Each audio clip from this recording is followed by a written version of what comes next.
Hey, everybody, welcome back to Coffee with John. Looking forward to talking to part two with Peter McGrath. Peter, it's good to connect with you today. Always appreciate your time. I know you got a lot going on. So I thought you are let me start off by saying you are a tenant and corporate real estate advisor with Savills, right? With Savills North America. And I thought we would talk today a little bit about commercial real estate, Detroit, and business growth.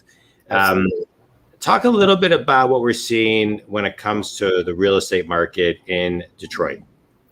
Oh, just the conversation we used to have both in the office world, the multifamily world, and the industrial world, especially just in the city of Detroit, has just been turned on its head over the last 5 years. So not too long ago, even when I got started, this would have been 2013, like downtown Detroit was very much a tenant's market. For an office user, it was, how much parking do you need? We'll get it for you. Just sign the lease. We'll do whatever you want. We've seen rent go from, low 20s for Class A space to mid to high 30s. We've seen parking costs more than triple. What that means too is that tenants need to sign longer term deals. There's a lot less flexibility. Now that said too, I worked down here in 2010, 2009. It was a very different environment. So is it worth it? You have a lot more restaurants. It's a lot nicer down here. It's just busier. It's more vibrant. I think it is. I love being down here. Our office looks right out at Comerica Park, and I don't want to be anywhere else. This is perfect. Yeah, the spirit of Detroit. I love going downtown. And I think one of the greatest things about downtown is my kids are 15 and 18, and they will go down there with a bunch of friends themselves. When I was a kid, I wasn't doing that.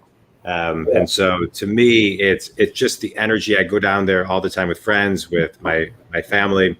It's great. Talk to me a little bit about post-pandemic Detroit. What is it now that everything is kind of getting back?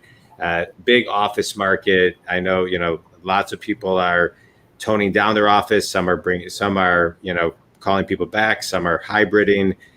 Some are shutting down their offices. So what is the market, post-pandemic look like? Well, a few different things. Every company is looking, every organization, nonprofit, government, company, whatever it is looking at this differently. What are they going to do with their office footprint? But what I will say long term, just what we've been discussing internally and with other real estate professionals, look, it's pretty clear that people don't have to be chained to their desks 9 to 5 anymore, right? Like the world has changed. It has opened our eyes to the fact that not everybody needs to be in the office all the time. But I think as the pandemic wore on, people realized they need to be in the office some of the time. It's important to get out of the house.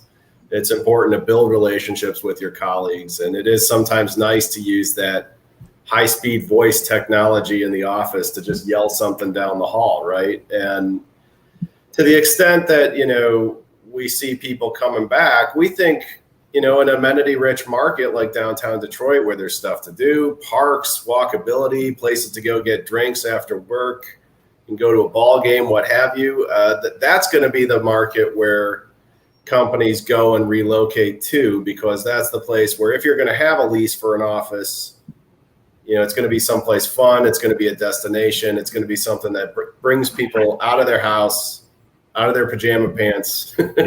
And into the office, right? Right. Something that's, they're pre-pandemic, everything, a lot of people colleges were teaching adaptability. Companies and universities are realizing that people learn in an experiential way. Everything needs to be an experience. And so I hear what you're saying. If you're going to be a hybrid, make those 2 days an energy that people actually want to go to.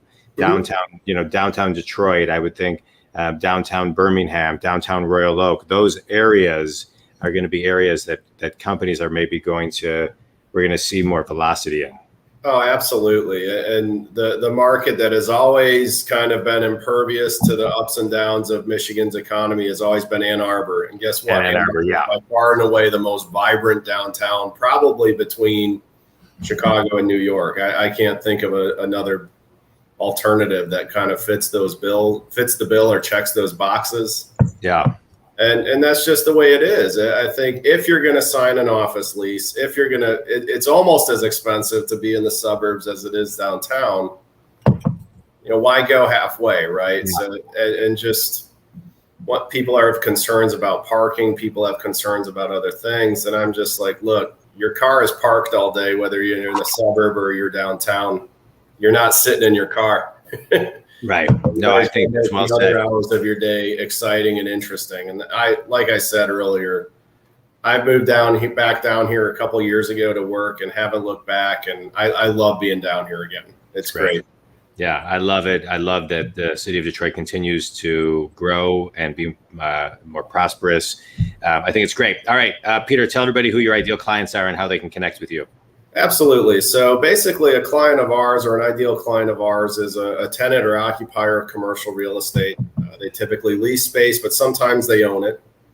What we do is we help them structure lease negotiations the right way, go through the appropriate process to get to that market-driven deal. A lot of tenants and occupiers, they sometimes use the landlord's broker. They sometimes don't use a broker at all, not really understanding that the market pays our commissions, the landlord pays our commissions. There's no out-of-pocket cost to hiring us. And typically we save tenants and occupiers 10 to 15% on transactions. Yeah. So not to mention, you never want to be negotiating on your own behalf. You need somebody representing you. You need somebody out there, specializing, just doing what you do for them. So absolutely. If you think about it, most tenants do this every 5-10 years. We do it every day. That's where it starts. Absolutely. Peter, always a pleasure, man. I appreciate you having coffee with me this morning. Thank you. Thank you very much. Have an awesome day. Think community. Thanks so much for having coffee with us. Have a good day, everybody. John, thanks for having me. Thank you. Thanks, buddy.